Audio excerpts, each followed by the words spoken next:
Welcome to the show. This is Jason Hartman, your host, and every 10th episode, we do something kind of special, kind of different. What we do is we go off topic. So regardless of which show it is on the Hartman Media Network, whether it be one of the financial shows, economics, real estate investing, travel, longevity, all of the other topics that we have, every 10th episode, we go off topic and we explore something of general interest, something of general life success value. And so many of our listeners around the world in 164 countries have absolutely loved our 10th episode shows. So that's what we're going to do today. And let's go ahead and get to our guest with a special 10th episode show.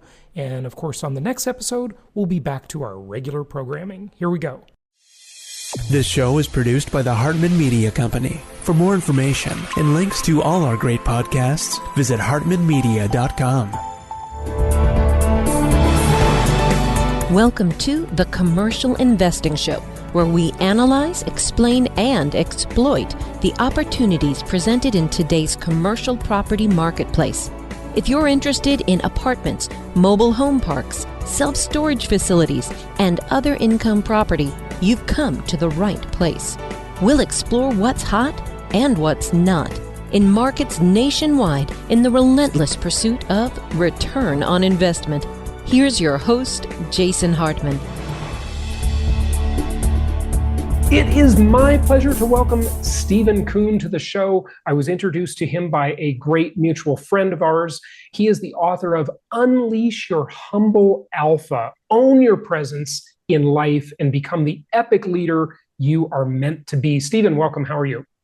Hey, thanks so much, Jason. I appreciate it. I'm doing great. And just for geography, you are located in Turkey, right? Indeed, right on the Mediterranean, actually. I'm looking at it right now.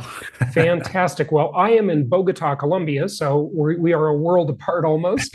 You know, I listened on audio to about a third of this book so far, and it's really fascinating. Give us kind of the elevator pitch, if you will, and then we'll dive deeper. Sure. So Unleash Your Humble Alpha is all about creating an operating system for your life. It's based on 5 core models in which I live and that anyone can live. Each chapter has a few stories, lessons from that story, and then the exact action steps you need in order to put an operating system in your life so that when, just like a laptop, it's always the same operating system. You might have, viruses or uploads or downloads or whatever, but the operating system stays the same. And a lot of times we don't know our identity and who we are and what we're all about. When you know that, the rest of the world falls into place. As you were saying that, Stephen, you reminded me of some of the learnings and research I did many, many years ago, and I'm sure you're familiar with this too, really distinguishing the difference between context and content. And Right. So many people and so many programs and so many gurus out there teach people how to change the content of their life, whereas they don't really look at the context, which will either support certain content or kill certain content. Would you say that's what the operating system is like? Yeah, I would say that because it doesn't change, right? Obviously, it can shift and it can be added to a virus, antivirus, or whatever you want to call it. But in the end, once you know your true identity, it can shift over time. But once you know your true identity, that amplifies your purpose and amplifies your identity through your purpose. So whatever purpose you have at any time in your life, it's still amplifying that same identity, and that is, of course, the cause of everything. If you ask anybody, who they are, they'll say, well, I'm a CEO. No, that's what you do. Oh, well, who are you? Well, I'm a father. No, that's what you do. If you ask somebody who they are, 99% of the world can't even tell you. Well, that's a very good point. And, who am I? Like when people try to answer that question, the first answer they'll give is their name. The second answer they'll give is some of those roles you mentioned. Well, I'm the CEO of such and such, or I'm the husband of so and so, or I'm the father or mother of so and so. Right? That's not who they are. Right? No. So, what is the answer to that question? Well, the answer to that question is you got to do the work. And some people who've read this book, and there's been quite a few. We had, for instance, a colonel from the United States Army that got out after 30 years. It took him 3 months to find his identity going through the workbook. Other people find it in a few hours. And so basically what it is, through going through the workbook, we ask you questions that you ask yourself, and then you ask friends around you and people around you, and then you come up with almost like an identity statement of what you're about, who you are. And then we boil it down to a 2-word moniker. And that 2-word moniker gives you who you are at this time in your life. For instance, me, I'm the powerful connector. Doesn't sound very amazing, but when you think about it, when I bring people together, I inject power into the relationship, and I'm the conduit between the two, ensuring that both parties are getting and receiving what each other said they were going to get, and I ensure that everybody's going to win. And when I realized that, I got to tell you, my life changed completely. When I said, you know what, if I look at my life, I've always been connecting people, and I've always been putting power into it, but I never really made it into like a business. Well, at that point, I made it into a business, and now I make millions of dollars just connecting people, making deals, doing deals, connecting through not only two people, but then ancillary services and people, and whatever it is. I'm known as the guy to go to connect people. That only came to me once I crystallized it in my own mind when I did all the work myself. Okay, so powerful connector is your 2-word moniker. Can you give us some examples of some of the people you coach or have mentored over the years? Sure. Well, I've worked with people like, and I don't want to say I've coached them, but I've worked in their businesses. I'm going to do some name dropping here. I've worked in their businesses and helped them, let's say, optimize. And one was Andrea Bocelli, the famous tenor. What is his business, if you will? His business? You don't think of singing as a business, right? Well, no, his business, he has a bunch of artists on his label. Oh, okay. So he's got a bunch of artists on his label, and they have the Andrea Bocelli Foundation, which helps children in Haiti. There's a bunch of ancillary businesses that he has in there. Right. So okay. Olivia Newton-John, she had a business that I helped over 3 years. She had a natural herbal business. They used to ship sustainably harvest herbs from the Amazon in the United States, unprocessed, unfumigated, direct from the Shipibo Indians. And through this company, we would go out and sell the products all over the world. I launched her company in 6 countries in Europe, and every 10% of everything we generated, we gave back to the Shipibo Indians, and they then, through that, were able to purchase the deed for their land in the Amazon. So they actually own the land that they live on now, as opposed to typical indigenous, as they're allowed to live there until, of course, the government needs the wood. Right. So now they actually have it. So those are some of the big ones. Other ones are, I'm working with a group from South Carolina. They own 4 companies, which we just funded for $94.5 million, and we're helping them expand internationally. Now, a lot of that has to do with, I'm American. I don't know how to do international. That's sort of what they think. And in order for them to expand whatever they're doing in the States, they have to understand what it means to, communicate in the rest of the world. And sometimes, it doesn't matter if you're American trying to communicate to Europe or the other way around, it's just different, the cultures. So how do you do that without changing who you are? And how do you do that still being solid in who you are? And it all comes down to one thing, and that's certainty.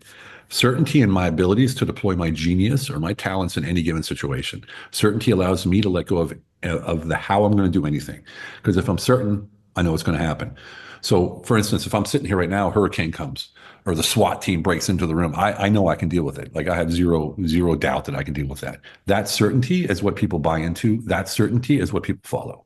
Yeah, well, that's certainly true. Pardon the pun. Pun, yeah. Certainly true. Certainty is a big part of it because, people they look for places in their life where there will be certainty in a very uncertain world. So there's no question that is an attractive quality, no matter what. But let's back up a little bit. Let's start with Olivia Newton-John. She was my crush for many, many years. I love Olivia Newton-John, and it's sad to see her go a few years ago. But what was her moniker, for example? We never got to the moniker. She's a very, very tough woman and a very straightforward woman. She was someone who was a perfectionist in delivery. And that doesn't matter if it was her product or her voice or even a stage where we were presenting the product. It had to be lit the way she wanted it, the way she took pictures, the way people angled cameras. She was an absolute perfectionist, so that the people watching, the people who were looking at her, can enjoy the entire full spectrum of what she was doing. So never sat down and did her 2-word moniker, but we got to the point where we knew that was one of her strengths, and we used that to our advantage when we did the tour all around Europe. And I brought her and introduced her to ambassadors. And when you're walking around with Olivia Newton-John, you can basically get in front of anybody. And so that's what we did. We got in front of anybody and everybody. Bocelli, for example, did you, work with them on their operating systems or discover their operating systems as you were working with them? I worked with their artists on their operating systems. Yeah. Okay. Yeah. Interesting. Artists on operating systems. Okay, cool. So why did you call it the humble alpha? Because most people think of the alpha dog, right? The leader. Yeah. There's a lot of coaching in the men's world about being an alpha man, right? That is definitely not humble, right? No, there's nothing humble about being the alpha usually. No, but what do you mean by it? It means alpha on the inside, humble on the outside. If someone's an alpha, they're not out there yelling it. They're not out there saying it. They're not out there projecting it, pounding their chest, screaming and yelling, sleeve tattoos, long beards, and big hats. That's not what it's about. A true alpha doesn't have to turn around to see if people are following them. They just do, and people follow. A true alpha fills a room when they walk in without saying a word. That's where that certainty in oneself comes from. And so the humble part is on the outside. That's it. So you know what I'm talking about. You're in a room, all of a sudden everyone turns and looks. Who just walked in? Why did they turn and look when someone walked in and didn't say a word? Well, it's because he fills the room or she fills the room. Right. But how do you do that? I mean, everybody wants respect and attention and, impact, right? That's a typical kind of human desire. How does one do that? Just by... Well, it depends on your realm, because unfortunately, the world wants right now, they want that sales pitch of the alpha male. So there's people that are taking advantage of that and playing that game. I mean, there's guys out there acting like military veterans, wearing little short shorts and talking tough. Never been in the military, but they're using it to their advantage, right? That's just the way it is. But why, you got to ask yourself, and this is where the HIT principles come in that are in the book. HIT stands for honesty, integrity, and transparency. Honesty with yourself, why you do, say, and think like you do. It's transparency. It's how you step into the world with that honesty, and it's your ongoing reputation. The byproduct is integrity. Integrity makes you authentic. Authenticity allows you to dictate your market value. Why does someone feel the need to say anything about who they are and what they're about and what they've done? Because they need that. They feel insufficient. They feel like they're better than the other people there, so they got to prove themselves. Why is that? Because they're not happy with themselves. Yeah. They don't have a full certainty in who they were. If they did, they wouldn't have to say a word. Look, even I slip up sometimes. I'm a humble alpha. That's what I do. And sometimes I'll go into the realm of the world, and there's people out there, they're talking, excuse my French, but they're getting all this respect because they're just booming and they're like, I'm loud and I'm, And so you just want to stand up and say, man, this guy's so full of it. But why would I do that? The only reason I would do that is to prove something to myself. But why would I prove something to everybody else about myself? Which I'm really proving is that I'm insecure. That's all I'm proving. Right? That's why people always want to make sure that people are looking at them in a positive light. Well, just be who you are, own your presence, own your identity, and be certain of your abilities to deploy your genius in any given situation. And people will look at you how you are seen. People look at you how you see yourself. It's simple as that. If you see yourself as insecure, which most people don't see it consciously, that's how other people are going to see you. If you're dishonest to yourself about why you do the things you do, other people are going to feel that dishonesty. Mm-hmm. And I think part of it has got to be, some people will get it and some people won't. And you probably shouldn't agonize about that, right? No, you shouldn't at all, because everyone has their journey. It's too early for some, maybe too late for others. I doubt it, but maybe there is a too late out there. But maybe it's too early for some. People have to go through this process. I'm 57 years old. It took me 54 years to get there. Yeah, I'm still not there. It's a constant process, and when we stop learning, we die. So I mean, But I didn't mean from the perspective of you wanting to be the humble alpha. I meant from the perspective of the people you're trying to influence and impact. Oh yeah. Okay. No. There's some people that just don't get it. You're right. Yeah. They won't embrace it. What I typically see is when we go through a process, it's a 3-month program that they go through with me. It's 1 hour a week on Zoom. And then in between we're connected on WhatsApp, and we do deals, we do, you name it. Like I throw them into the deep end. I'll throw them in front of deals for $1 billion and here, let's do this. And they're like, oh, and just sort of shocking them into owning their presence, owning who they are. And some people, they get it and they dive right in.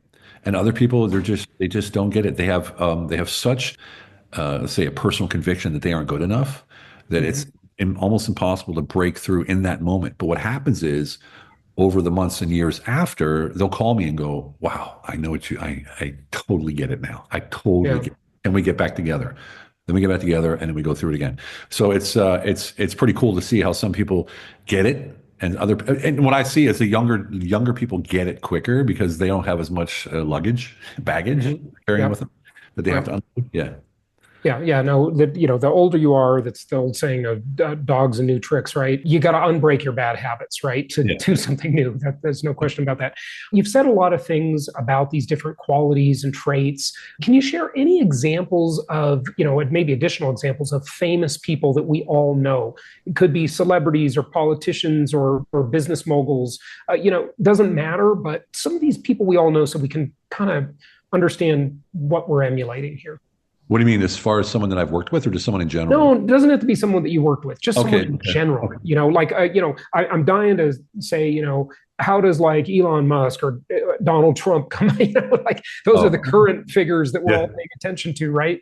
But anybody, it could be Jeff Bezos, Yeah. or anybody. Well, it's difficult to see because once you have something, it's easy to be that. Yeah. Once you have a couple $1 billion under your belt, you don't give a shit about what anybody says. Yeah. Or a And so couple you hundred like billion dollars. a couple $100 billion, yeah. Yeah. And so you just go, yeah, whatever. I'm gonna do what I want to do, and if you don't like it, tough. That's not owning your presence. That's just saying I have enough not to care. Yeah. Right. So that's a big difference. Okay. What I But tend they got there somehow, right? Yeah, yeah, oh yeah. Well, we're not talking about money right here. I'm talking about building a foundation of your operating system here. Yeah. So, of course they got there. Who knows how they got there? There's a million ways to get there. And Right. sometimes, like, if you talk to any billionaire, I'd say most of them say between 40 and 60% of everything to do is luck, coincidence, and opportunity. Mhm. There is no question in the world that luck plays a part. I mean, it's just you just can't deny that there are opportunities in life that are presented to some and not to others. But the tragic thing is Earl Nightingale's old saying, luck is what happens when preparedness meets opportunity. And the opportunities always kind of come into everybody's life, but if you're not prepared, you can't seize them. So Or see them even. or see them, yeah. Even See them. or seize, yeah. Yeah, and that's sees them is great. I like that, but Yeah. that's the biggest problem that people have. They're so busy trying to figure out what they're doing in their life now that they miss all the opportunities. And the biggest mistake that I see is someone says, the old saying, "Put your nose to the grindstone." What do you see when you put your nose to the grindstone? You see the grindstone. You miss your rock opportunity. You're too close. Right? Yeah, you miss everything. You miss everything else. All the other opportunities and chances out there. There's not a deal that I do. There's not a business that I was in that wasn't somehow able to be connected to something else that I was doing. There wasn't one business in my entire life. And I've owned over 20 businesses and cocktail bars and nightclubs and insurance companies and construction companies. And I've actually operated those, most of them in Europe. And there wasn't one that wasn't crossed over with another. There wasn't one. And so if I'm in a business and I'm looking at that business as only that business, then I'm missing out big time. And that's where the expansion comes in. That's where this connection comes into other worlds and these crossovers, like with Bocelli, perfect example. His artists were classic guitarists. Two classic guitarists on stage, dee, dee, dee, dee, dee, dee, boring, right? So it's nice for a couple songs and that's it. Well, I put him together with Fedde Legrand from he's a house music guy, a couple other really famous house music people, and they did some crossover music, which went crazy. Mhm. Right. So what can you do that you're already doing that someone else is already doing, but just in a different genre or a different space? And how can I expand that? And then through that, you're like, wow, I'm actually better than I thought I was. I'm actually I'm able to do more than I thought I could. It's a never-ending expansion of everything that you do. I could go on forever about this because this is the biggest thing that I tell all my clients. They come to me for help. And I said, we're going to do deals, so get ready. And as soon as I find any deal, which usually takes a couple of weeks, where they can add their value, it doesn't matter what it is, even if it's just a connection that they have, I'm bringing them in. Yeah. I want to submerge them in the world of deal making. And deal making, I mean companies that need help growing and scaling, funding, expand, whatever it is. And even if it's buying land or property or whatever, I will always bring these people in. All of my clients turn into deal makers. And that's because we're connecting the dots constantly in the world around us. And it's effortless when your awareness is there and you're certain of who you are and your abilities. Okay, so back to the question, and I know I'm putting you on the spot here, but can you think of any famous people that we all know that embody any of the examples of any of the traits that you were talking about here? Well, I don't know many personally. I have one politician that most people won't know, who aren't other politicians. The name is Sven von Storch, and he's a German. And this guy is the strategic advisor to everyone from Trump to Bolsonaro to the 15, 20 world leaders. You'll never hear his name in public. Yep. You'll never know who he is, but he's probably one of the most influential conservatives on the planet. Interesting. He's a very good friend of mine. That's why I can say that about mine. We've been together since 2003 as friends, and we've done business together, and we've done organizations together. Actually, founded a few organizations together. That's a perfect example. You'll never hear him talk about himself. You'll never hear anything. Or let's say this, the Duchess of Oldenburg, right? So a very good friend of mine. Her family is the Tsar family of Russia. Now that's something to say. Like my family were Right. the Romanovs. Yeah. Never mention it. Anastasia. Yeah. Never talk about it, never mention it, never show it, never use it for leverage, nothing. They operate on who they are and not what they've done or what they have. Hmm. And so there's two examples of people that I know personally. If I look out into the world, it's hard to say. If I would look at Elon Musk, for instance, like you said, I don't know him from Jack. Yeah. The way I knew him, the way I saw him before, I thought he was quite humble, eccentric, of course, but humble. Like I said, if you have a couple $100 billion, you can do whatever you want anyway. So is that really who they are, or is that just who they've become through the money? It's just, Right. Yeah. Yeah. It's hard to tell. That's a good point. most of the people that have that, you won't know who they are anyway because they won't tell you. Yeah. Yeah. Absolutely. What haven't I asked you that you want to share with the audience? This has all been about the surface stuff, about the operating and stuff like that. What it really comes down to is, and it says owning your presence, right? So these books are really hard to put a title to. How do you encompass something that's going to change your life, turn you into the person that you're always supposed to be? How do you put that on the front cover? You can't. So it's something that goes through, I would say, if we were in a longer conversation, a lot deeper with how I got there, why I even chose to go into this journey, and what it means for me to help the others get there as well. I was always been a high flyer. I was in the military for 8 years, went to Iraq, got a Bronze Star, got out, started a cocktail bar. Everything was gold. Everything I did was amazing until 2008 when I crashed and burned. And I had A lot of people crashed and burned around that time. That was the Great Recession. Well, I crashed and burned in 2007, and then in 2008, mid 2008, I had a suicide attempt. And I disappeared from society for about 8 months. No one knew where I was except for my mother. And I went to into a monastery in Austria in the mountains with the Benedictine monks. And there I changed my life by finding out the core of who I was. And that wasn't my intention. My intention was to disappear from life. Uh-huh. So you were going there to escape, not really to work on yourself, right? Yes, I was there to escape. It was just the world was too loud and too noisy and too dangerous for me at that time.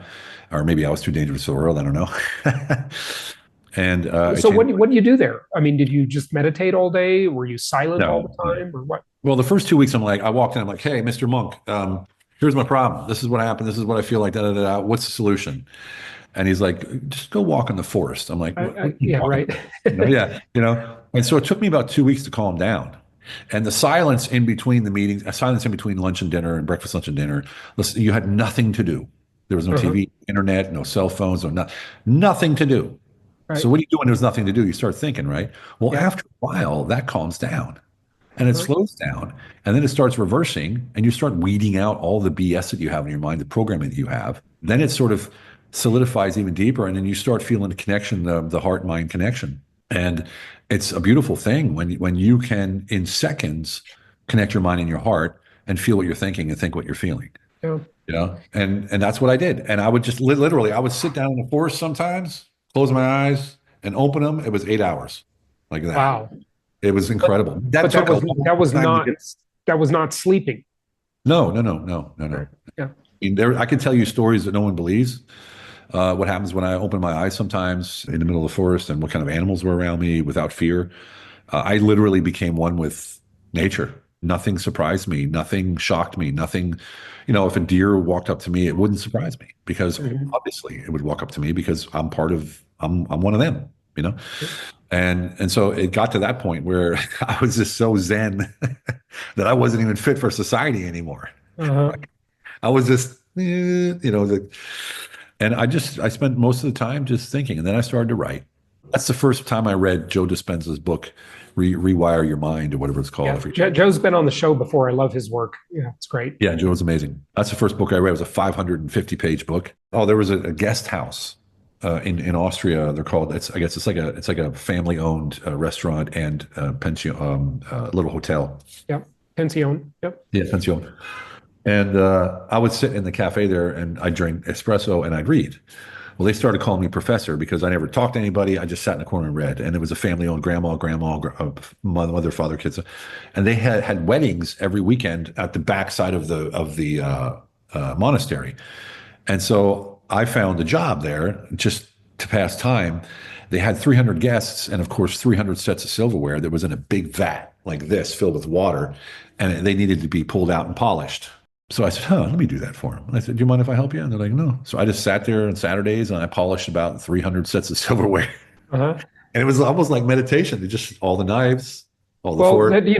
There's that old book from decades ago called Chop Wood, Carry Water, which is about that, finding the sort of the Zen moment in doing these menial tasks, right? Yeah, it was beautiful because I got to know the family quite well. And I realized what kind of a different person I'd become, because before I would talk about myself and what I did and where I went, and no one knew anything about me and no one asked. They'd say, oh, you're American. What are you doing here? Oh, I'm just, relaxing in the monastery. And that was it. Right. And in the past, I would be like, well, I did this and I did that. I'm military. No one knew all this kind of stuff. It was a beautiful thing because they knew that I knew who I was, and that was enough for them. They didn't need to ask. When they asked me what was up and who I was, I just said, I'm an American. I'm here relaxing for a while.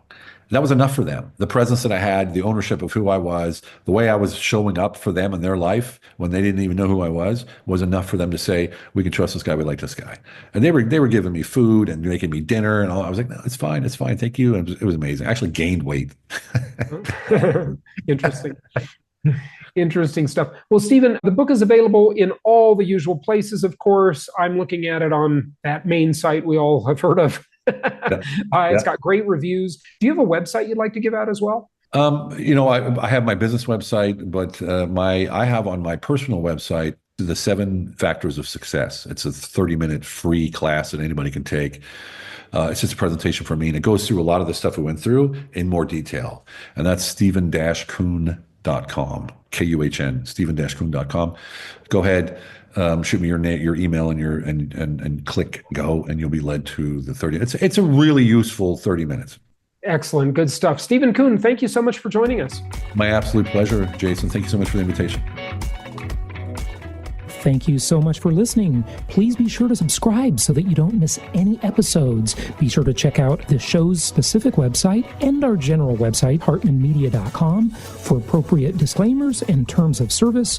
Remember that guest opinions are their own, and if you require specific legal or tax advice or advice in any other specialized area, please consult an appropriate professional. And we also very much appreciate you reviewing the show. Please go to iTunes or Stitcher Radio or whatever platform you're using and write a review for the show. We would very much appreciate that. And be sure to make it official and subscribe so you do not miss any episodes. We look forward to seeing you on the next episode.